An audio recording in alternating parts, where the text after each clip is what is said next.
처음 이 이야기를 들었을 때 나는 믿지 않았습니다. 낯선 나라에서 전혀 모르는 남자 하나가 한 여자의 인생을 완전히 뒤바꿨다니 그게 가능한 일일까요? 세상은 냉정하고 사람은 쉽게 믿을 수 없다고들 말하죠. 그런데 어떤 순간 그 모든 불신을 무너뜨리는 일이 벌어졌습니다. 한 사람의 선택, 단 한 번의 행동이 절망 끝에 선 모녀에게 다시 살아갈 이유를 만들어줬어요. 이건 드라마가 아닙니다. 실제로 있었던 아주 조용하지만 강력한 이야기입니다. 그리고 지금 그 믿을 수 없는 이야기를 여러분께 들려드리려 합니다. 오늘의 사연 시작하겠습니다. 잠깐 여러분 그거 아세요? 여러분의 구독, 좋아요, 알림 설정은 저에게 가장 큰 힘이 됩니다. 클릭 한 번으로 제게 큰 힘을 주시길 바라요. 안녕하세요. 저는 루시아라고 해요. 남미 콜롬비아의 메데인 외곽. 그 중에서도 범죄율이 높은 지역에서 딸 엘리와 함께 살고 있었어요. 제 직업은 커피 트럭을 운영하는 거였고, 매일 아침 일찍 일어나 작은 알루미늄 카트에 커피 포트를 싣고 골목 어귀로 나갔습니다. 그곳에서 제가 할 수 있는 건 뜨거운 커피 한 잔에 제 삶의 무게를 녹여 웃음을 짓는 것뿐이었어요. 제 딸 엘리는 8살이에요. 갓 초등학교에 입학한 아직 아기 같은 아이예요. 사실 엘리는 제 인생의 전부였어요. 남편은 엘리가 2살 되던 해 마약 조직과 엮이면서 감옥에 갔고 그 후로 한 번도 얼굴을 보지 못했습니다. 남편의 이름이 불리는 법정에서 저는 처음으로 죄 없는 사람도 같이 벌을 받는다는 걸 알게 되었죠. 그 사건 이후 친척들과도 사이가 틀어졌어요. 그런 사람과 결혼한 내가 문제야라는 말만 남긴 채 제 곁을 떠나갔어요. 그때부터였어요. 세상이 나와 엘리 둘뿐이라는 걸 실감하게 된 게. 밤이면 엘리 손을 꼭 잡고 집으로 돌아가야 했어요. 어둡고 좁은 골목은 어디선가 튀어나올지 모를 낯선 이들의 시선으로 가득했고 저는 늘 손에 후추 스프레이를 쥐고 다녔습니다. 심지어 어떤 날은 제가 트럭을 접는 걸 지켜보던 남자 2명이 뒤따라왔던 적도 있었어요. 그날은 제 평생 중 가장 무서웠던 날 중 하나였어요. 다행히 이웃 할아버지가 갑자기 현관을 열고 나오는 바람에 도망칠 수 있었지만 그 뒤로 한동안 악몽을 꿨어요. 이런 삶을 살다 보면 행복이라는 단어는 너무 사치스럽게 느껴집니다. 그저 오늘 하루 무사히 지나가는 것, 그게 다였어요. 그래서 어느 날 제 메일함에 도착한 한 통의 이메일이 처음엔 장난처럼 보였어요. 서울대학교 언어교육원에서 보낸 코이카 문화인력 초청 연수 프로그램 참가자로 선발되었다는 메일이었거든요. 처음엔 사기인 줄 알았어요. 서울. 저에게는 그저 케이팝과 드라마의 배경일 뿐 실제로 갈 수 있는 곳이 아니었어요. 하지만 발신자도 정확했고 구글에서 검색해보니 코이카는 한국 정부가 운영하는 진짜 기관이더라고요. 그날 밤 저는 엘리가 자고 있을 때 노트북을 열고 다시 메일을 읽어봤어요. 왕복 항공권과 숙소, 연수비는 전액 지원되며 문화 발표회 및 현지 체험이 포함되어 있습니다. 처음으로 마음이 흔들렸습니다. 혹시 우리가 거기 가서 다른 세상을 본다면? 물론 고민도 많았어요. 영어도 서툴고 한국어는 더더욱 모르니까요. 하지만 엘리가 그날 유치원 숙제에서 나중에 되고 싶은 사람을 적으며 엄마처럼 커피 만드는 사람이라고 쓴 걸 보면서 저는 결심했어요. 아니야.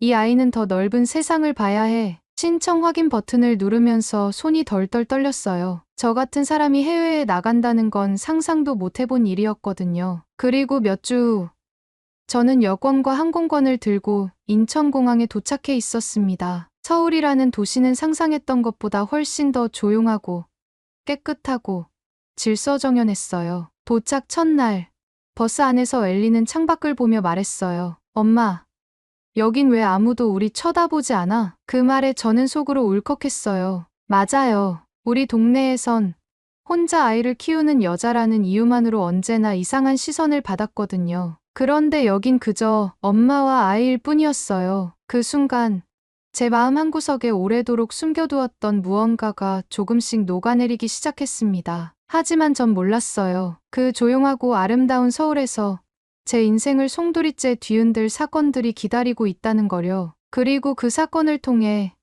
저는 진짜 가족과 진짜 보호가 무엇인지 알게 되었답니다. 서울에 도착한 지 몇 주가 지나면서 저와 엘리는 조금씩 이 도시의 리듬에 맞춰가고 있었습니다. 처음엔 모든 것이 낯설었지만 이상하게도 불편함보다는 호기심이 더 앞섰어요. 지하철 시간은 어찌 그리 정확한지, 지나가는 사람들은 왜 이렇게 조용한지, 거리마다 설치된 분리수거함은 왜 이렇게 깨끗한 건지. 저와 엘리는 매일 서울 구석구석을 탐험하는 기분이었습니다. 엘리는 어느새 이 도시의 공기를 사랑하게 되었어요. 초등학교 근처 작은 놀이터에서 한국 아이들과 말은 통하지 않아도 웃으며 뛰어노는 걸 보면 저는 마음속 어딘가가 풀리는 기분이었어요. 가끔 저를 보며 손을 흔드는 이웃 아주머니들, 식당에서 젓가락을 못 쓴다고 말했더니 숟가락을 하나 더 챙겨주던 점원, 그런 일상의 사소한 따뜻함이 콜롬비아에선 상상도 할 수 없던 풍경이었습니다. 그러던 중 연수 프로그램의 일부로 남대문 시장을 체험하는 일정이 있었습니다. 그곳은 너무나 생동감 넘치는 공간이었고 엘리는 생전 처음 보는 색색의 반찬들과 낯선 냄새에 눈을 빛냈어요. 그런데 한순간 정신없이 사람들 사이를 걷다 보니 엘리의 손이 제 손에서 빠져나가 있었습니다. 순간 머릿속이 새하얘졌어요. 저는 시장 한복판에서 미친 듯이 아이의 이름을 외치기 시작했습니다. 엘리야, 엘리 어디 있어? 마침 근처에서 순찰 중이던 경찰 한 명이 다가왔고 저는 거의 울다시피 하며 상황을 설명했어요. 그는 놀랄 만큼 침착했어요. 스마트폰 번역기를 꺼내 마지막으로 본 장소, 옷 색깔, 신체 특징을 조용히 물었고 CCTV 확인, 방송 요청까지 신속하게 움직였습니다. 몇 분 뒤 지하철 입구 근처에서 엘리를 발견했을 때 저는 주저앉아 울고 말았어요. 그 경찰관은 제 옆에서 무릎을 꿇고 괜찮습니다. 정말 잘하셨어요라고 말해줬습니다. 그 말 한마디가 얼마나 위로가 되었는지 저는 그날 처음으로 낯선 사람에게 마음을 놓았던 것 같았어요. 며칠 뒤 연수 참가자들을 위한 지역 문화 체험 행사가 열렸습니다. 근처 아동센터에서 주최한 행사였고 각국에서 온 참가자들이 한국 아이들과 함께 음식을 만들고 전통 놀이를 체험하는 자리였어요. 그곳 한편 봉사자 조끼를 입고 일하고 있는 익숙한 얼굴이 눈에 들어왔습니다. 바로 그 경찰관이었습니다. 그는 저를 보자 웃으며 다가왔고 조심스럽게 작은 종이봉투를 건넸어요. 엘리 많이 놀랐죠. 김밥 좋아한다고 해서요. 혹시 이건 먹을 수 있을까 해서요. 봉투 안에는 잘 쌓인 김밥과 작은 과일 주스가 들어 있었어요. 그는 잠깐 인사만 드리려 왔어요라고 말한 뒤 금세 다시 봉사활동 자리로 돌아갔습니다. 그때부터였어요. 저는 그를 아예 잊을 수 없게 되었습니다. 이후에도 그는 지역 축제, 작은 플리마켓 행사 등에서 가끔 마주쳤어요. 아이들을 정리해주거나 어르신들을 챙기는 모습이 어쩐지 자연스럽고 따뜻해 보였습니다. 그는 항상 먼저 다가오는 법은 없었지만 눈이 마주치면 웃으며 고개를 끄덕였어요. 그 정도의 거리감과 예의가 저에겐 오히려 편안하게 다가왔습니다. 엘리는 어느 날 그를 가리키며 말했어요. 엄마, 저 아저씨는 경찰인데도 무섭지 않아. 나 병원 갈 때 손 잡아줬지. 그 말을 듣고 저는 문득 떠올렸어요. 콜롬비아에서는 경찰이 아이에게 그렇게 다정한 존재로 기억되는 일이 거의 없다는 걸. 그래서 엘리의 한마디가 더 특별하게 들렸던 것 같아요. 그 평온한 일상은 오래가지 않았습니다. 어느 날 밤, 엘리가 갑작스럽게 열이 나고 탈수 증세를 보였어요. 얼굴이 창백하고 몸이 축 처져 울지도 못하고 헛숨을 쉬고 있었어요. 저는 정신없이 아이를 안고 인근 종합병원으로 달려갔습니다. 하지만 접수 창구 앞에서 또다시 벽에 부딪혔습니다. 의료보험 등록, 외국인 체류증, 보호자 동의서 말은 해도 통하지 않고 설명은 너무 복잡했습니다. 그럼 지금 아이는 못 보는 건가요? 절박하게 묻는 제게 간호사는 기록 절차가 필요하다고 말할 뿐이었어요. 순간 저는 절망감에 그 자리에 주저앉을 뻔했습니다. 바로 그때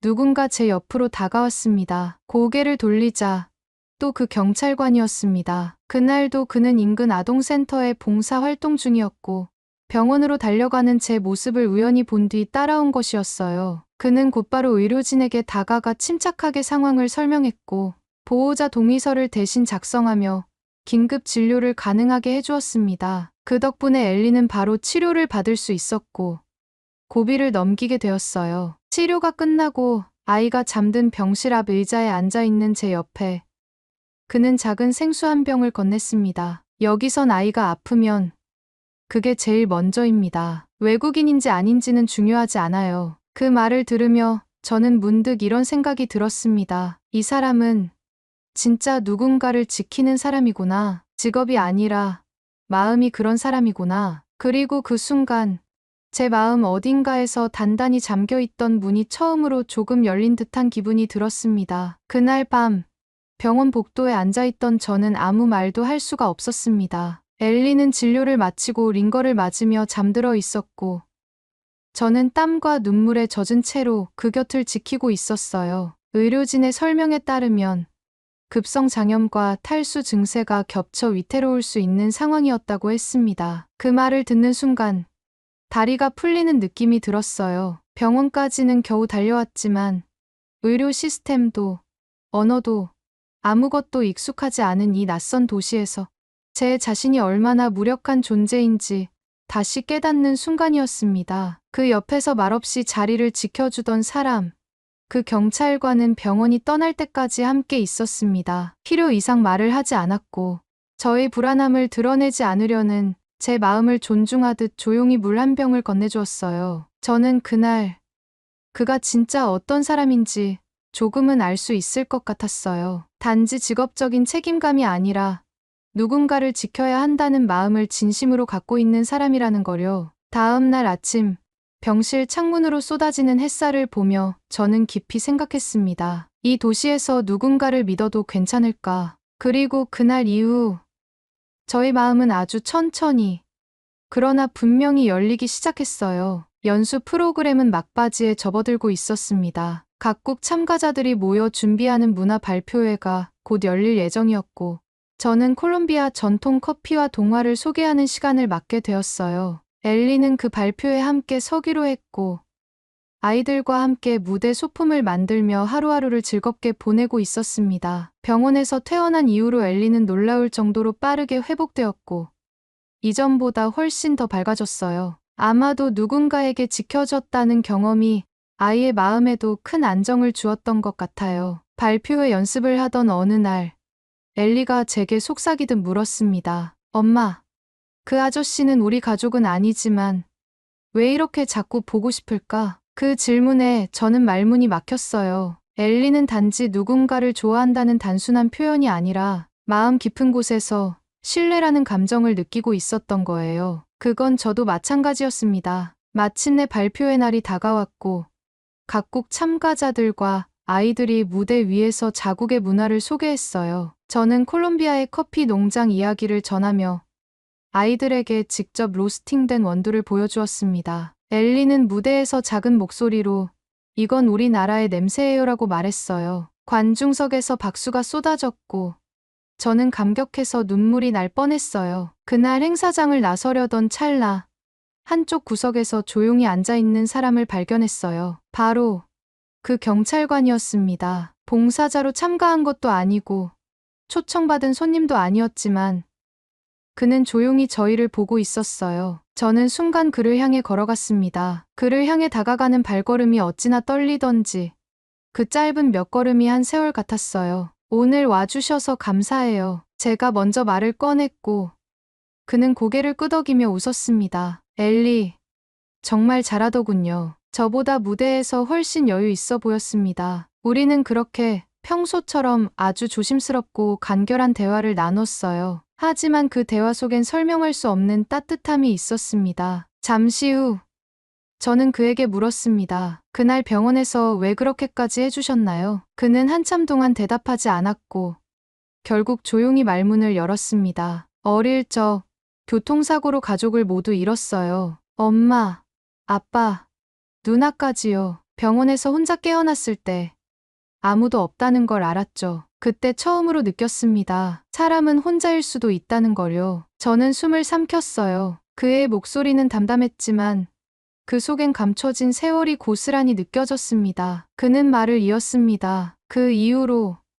저는 늘 누군가를 지키고 싶었어요. 그게 제 존재 이유 같았고, 경찰이 된 것도 그래서였어요. 누군가에게 내가 그런 단 한 사람이 될 수 있다면 내 삶은 충분히 의미 있다고 생각했죠. 그 순간 저는 마음 깊은 곳에서 무엇인가가 울컥하고 올라오는 걸 느꼈습니다. 그 사람은 누군가를 구한다는 것이 무엇인지 정말로 알고 있는 사람이었어요. 그가 해준 수많은 행동들은 단순한 후회나 의무가 아니었어요. 그건 마음의 빚을 세상에게 갚아가는 방식이었고, 그 선택이 결국 저와 엘리를 구해준 거였어요. 엘리는 그를 보며 엄마, 저 사람한테 인형 주면 안 돼 라고 말했습니다. 그 아이가 늘 안고 다니던 작은 코끼리 인형이었어요. 그 말을 듣고 저는 살짝 웃으며 고개를 끄덕였고, 엘리는 조심스럽게 인형을 내밀며 말했어요. 이건 무서울 때 안으면 마음이 따뜻해져요. 아저씨도 가끔 무서울 때 있죠?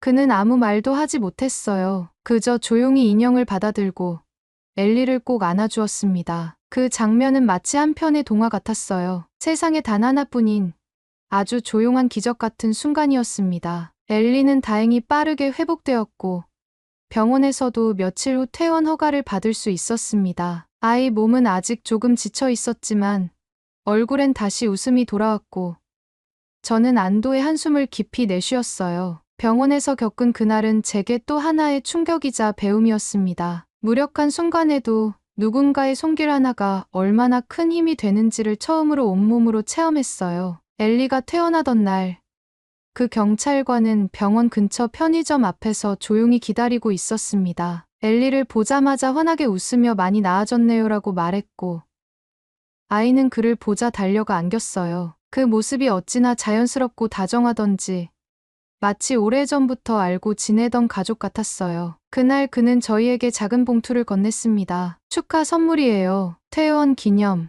봉투 안에는 조그만 색연필 세트와 색종이, 그리고 아이들이 좋아할 만한 스티커가 들어 있었어요. 엘리는 기쁨에 눈을 반짝이며 고마움을 전했고, 저는 속으로 생각했습니다. 이 사람은 작은 것도 깊이 있게 주는 사람이구나. 그날 이후 우리는 자연스럽게 자주 마주쳤습니다. 그는 여전히 여러 행사나 봉사활동에서 활동하고 있었고, 그때마다 저희 모자를 먼저 발견해 손을 흔들어 주었어요. 처음엔 그런 만남이 우연이라고 생각했지만, 이제는 그것이 운명처럼 느껴졌어요. 어느 날은 서울숲 근처에서 열리는 가족 체험 행사에 연수 참가자 가족들도 함께할 수 있다는 안내를 받았습니다. 주말이었고, 날씨도 맑아서 저는 엘리와 함께 소풍처럼 다녀오기로 했어요. 그곳에서 우리는 또다시 그를 만났습니다. 이번엔 경찰 제복이 아닌 편한 복장이었고, 그는 플로깅 봉사팀에 참여하고 있었어요. 엘리는 그를 보자마자 아저씨, 우리랑 같이 놀아요. 하고 외쳤고, 그는 잠시 주저하다가 아이 손에 이끌려 함께 풍선 만들기 코너에 들어갔어요. 세 사람이 한자리에 앉아 무언가를 만드는 그 순간은 정말 특별했어요. 엘리는 작은 분홍색 풍선을 부풀리며 이건 엄마 거, 이건 내 거, 이건 경찰 아저씨 거라고 말했어요. 그리고 저희 셋은 같은 색 풍선을 들고 기념사진을 찍었어요. 누가 먼저 찍자고 한 건 아니었어요. 그저 그 순간이 너무 따뜻해서 기록하고 싶다는 마음이 동시에 들었던 것 같아요. 며칠 뒤엔 그는 엘리와 저를 서울 근교의 작은 북카페로 초대했어요. 그곳은 조용하고 커다란 창문으로 햇살이 가득 들어오는 예쁜 공간이었어요. 그는 그곳에서 주말마다 아이들에게 책을 읽어주는 자원봉사를 하고 있었어요. 엘리는 마치 선물 같은 그 시간을 너무 좋아했어요. 경찰관 아저씨가 들려주는 이야기는 아이들이 빠져들 수밖에 없었고,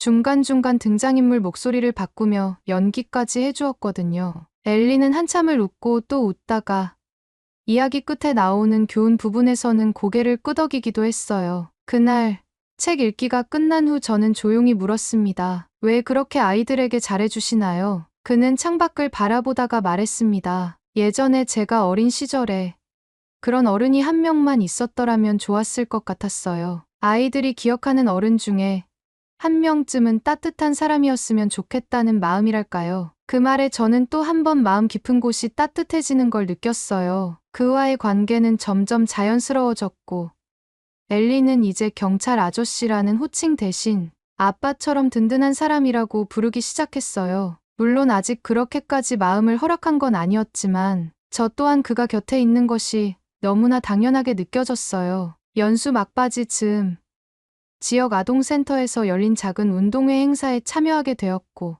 저와 엘리는 팀을 짜서 릴레이 경기에 참가하게 되었어요. 그날도 그는 봉사활동으로 참가하고 있었는데 마침 저희 팀에 한 명이 빠지는 바람에 급히 그가 대체 선수로 들어오게 되었어요. 운동장 위에서 세 사람이 손을 잡고 달리던 그 순간은 지금도 잊을 수 없어요. 엘리는 환하게 웃었고 저는 처음으로 아이와 함께 웃으며 달리는 게 두렵지 않았어요. 누군가 곁에서 함께 달려주고 있다는 것. 그게 이렇게 큰 위안이 될 수 있다는 걸 그날 알게 되었습니다. 그날 저녁 셋이 함께 먹은 김치찌개는 제 인생에서 가장 맛있는 식사 중 하나였어요. 매운맛에 눈물 흘리는 엘리를 보며 그는 장난스럽게 한국은 매워야 진짜지 라고 말했고 엘리는 혀를 내밀며 웃었어요. 그 웃음소리는 서울의 어딘가에서 분명히 오래도록 울려 퍼졌을 거예요. 이제 저는 조금씩 확신하게 되었어요. 그 사람은 단지 경찰관이 아니에요. 그는 우리 삶 속에 들어온 가장 따뜻한 변화였습니다. 연수 마지막 주, 우리는 마음 한구석에 이별을 담은 채로 하루하루를 보내고 있었습니다. 그는 어느 날 조심스럽게 말했어요. 딱 하루만 저와 함께 해주세요. 서울에서 가장 서울답지 않은, 그러나 진짜 서울을 보여드릴게요. 엘리는 이미 대답을 마친 듯 신이 나 있었고 저도 이상하게 망설임 없이 고개를 끄덕였어요. 가장 먼저 도착한 곳은 물레창작촌. 낡은 철공소와 용접소가 줄지어 있는 골목 사이에 예술가들이 만든 벽화와 조형물들이 숨은 보석처럼 박혀 있었어요. 회색 골목에 갑자기 나타나는 형광빛 페인트 벽, 거칠게 울리는 금속 소리 사이에서 들려오는 작은 북카페의 음악 소리. 엘리는 벽화 앞에서 엄마, 여긴 동화나라 같아요. 하며 사진을 찍자고 했고 그는 셔터를 누르며 말했어요. 여기선 예술가들이 낡은 걸 버리지 않고 새 걸 만들어요. 한국도 그런 나라예요. 무너진 것 위에 다시 아름다움을 세우는 나라죠. 걷다 보니 작은 디저트 공방이 눈에 띄었고 그는 문을 열며 여기 티라미수가 맛있어요라고 말했어요. 엘리는 티라미수와 아이스 초코를, 저는 유자차를, 그는 호박고구마 라떼를 주문했어요. 이건 처음엔 낯설지만 자꾸 생각나요. 한국도 그렇죠. 그가 웃으며 건넨 말에 우리는 눈을 마주치고 미소 지었어요. 그 디저트는 단순한 단맛이 아니라 이 도시의 고요한 진심 같았습니다. 그날 이후 우리 셋은 마치 오래 알고 지낸 가족처럼 점점 더 가까워졌습니다. 그와 함께하는 시간은 조용하면서도 묘하게 깊었고 말없이도 서로를 이해할 수 있다는 느낌이 들었어요. 엘리는 하루가 멀다 하고 그를 찾아가려 했고 저는 그런 아이를 말리는 대신 따라 나서기 시작했어요. 처음에는 낯선 존재였던 그가 이제는 아이의 일상에도 제 마음에도 너무 자연스럽게 자리 잡고 있었습니다. 연수 마지막 날 아침, 그는 저희를 위해 작은 깜짝 이벤트를 준비해 두었어요. 엘리와 함께 만든 거예요라며 꺼낸 건 손으로 직접 만든 작은 사진첩이었어요. 그 안엔 셋이 함께 찍은 사진들과 엘리가 그린 삐뚤빼뚤한 그림들이 담겨 있었어요. 이건 티라미수 먹은 날이고 이건 나무가 엄청 컸던 식물원에서. 엘리는 사진을 넘기며 하나하나 설명했고 저는 사진 사이에 적힌 그의 손글씨 문장을 읽다가 가슴이 저려왔어요. 이 시간이 지나도 우리는 잊지 않을 거예요. 다시 만날 날을 기다릴게요. 서울에서 아니면 다른 어디에서든. 그날 밤 저는 처음으로 엘리와 함께 울었습니다. 떠나야 한다는 현실이 너무 또렷하게 다가왔고 동시에 이 시간이 얼마나 소중했는지 실감하게 되었어요. 그는 저희를 공항까지 배웅하며 아무 말도 하지 않았고 탑승 게이트 앞에서 엘리를 꼭 안아주며 단 한마디를 남겼습니다. 약속해요. 다음에 우리가 다시 만나면 더 긴 시간을 함께해요. 그렇게 우리는 서울을 떠났고 다시 콜롬비아의 익숙한 일상으로 돌아왔습니다. 하지만 모든 것이 예전과 같지는 않았어요. 골목에서 커피를 팔 때면 서울의 향이 문득 떠오르곤 했고 엘리는 한국에서 사온 작은 인형을 꼭 끌어안고 잠들었어요. 엄마, 아저씨도 이 인형처럼 따뜻했지? 그 말을 들으면 저는 아무 말 없이 고개를 끄덕일 수밖에 없었어요. 몇 달이 흐르고 계절이 바뀌어도 우리는 서울을, 그리고 그 사람을 잊지 못했습니다. 그런데 어느 날 정말 뜻밖의 일이 벌어졌어요. 루시아 씨, 바깥에 누가 찾아왔는데요. 외국분 같아요. 가게 앞에서 들려오는 이웃의 목소리에 나가보니 거기 그가 서 있었습니다. 서울에서의 그 모습 그대로 조금은 수줍은 미소를 띤 채로 제가 약속했잖아요. 다시 만나면 더 긴 시간을 함께 하자고. 믿을 수 없었어요. 이 먼 콜롬비아까지 아이도 아닌 성인이 직접 찾아온다는 건 쉽지 않은 일이에요. 하지만 그는 그렇게 했습니다. 우리와의 약속을 아주 진심으로 지킨 거였어요. 그날 저녁, 저희는 집 근처 작은 언덕 위로 올라갔어요. 그곳에서 바라본 메데인의 밤하늘은 서울의 그것과는 또 다른 따뜻함이 있었어요. 엘리는 그의 손을 잡고 말했어요. 이번엔 내가 가이드예요. 여기엔 벽화는 없지만 커피 향기는 진짜 최고예요. 우리는 그 후로 며칠간 함께 시간을 보냈어요. 시장에 가서 콜롬비아식 아레파를 먹고 교회로 나가 커피 농장을 견학했고 엘리는 학교에서 만든 노래를